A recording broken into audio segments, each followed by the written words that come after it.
పదే పదే చెడు మాటలు వ్యక్తం చేస్తే అదే జరిగిపోతుందని, తదాస్తు అనేది అలాంటి విషయాల్లో వర్తిస్తుందని, ధర్మానికి విరుద్ధంగా ఉచ్చరించకూడని మాటలు పదే పదే అంటే దేవతలు వెంటనే తదాస్తు అనేస్తారని, వారినే తదాస్తు దేవతలంటారని పెద్దలు చెప్తారు. ముఖ్యంగా సంధ్యా సమయంలో ఇలాంటి మాటలు అనకూడదని కూడా చెప్తూ ఉంటారు. అసలు ఈ తదాస్తు దేవతలు ఎవరు? వేదాలలో అనుమతి అనే ఒక దేవత ఉంది. యజ్ఞ యాగాది సత్కర్మలు ఆచరించేటప్పుడు ఈ దేవతను స్మరిస్తే వారికి కార్యసిద్ధి లభించేలాగా సహకరిస్తుందని యజ్ఞ ప్రకరణలో పేర్కొన్నారు. ఆ అనుమతి దేవతలనే సామాన్య భాషలో తదాస్తు దేవతలంటారట. సత్కర్మలు జరిగే పవిత్ర ప్రదేశాలే వారి నివాస స్థలం. అశ్వనీ దేవతలే తదాస్తు దేవతలు.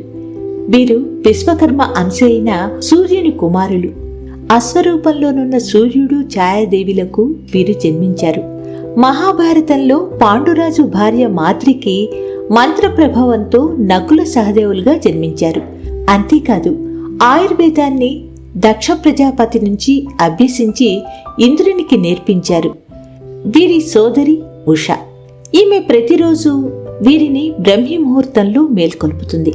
ఆ తరువాత వారు తమ సోదరి ఉషను ముందు కూర్చోబెట్టుకుని రథాన్ని అధిరోహించి తూర్పు నుండి పడమటకు ప్రయాణిస్తారని పురాణ వర్ణన. ఏం మాట్లాడినా తదాస్తు దేవతలుంటారు, జాగ్రత్త అని మనల్ని పెద్దలు హెచ్చరిస్తూ ఉంటారు. ముఖ్యంగా సంధ్యా సమయంలో ఈ దేవతలు సంచరిస్తారని చెప్తుంటారు. ఇది తదాస్తు దేవతల వెనక ఉన్న పురాణ కథనం. ఈ వీడియో మీకు నచ్చినట్లయితే లైక్ చేసి, షేర్ చేసి, మరో మంచి వీడియో కోసం అవునా ఛానల్ని తప్పకుండా సబ్స్క్రైబ్ చేసుకుంటారు కదూ.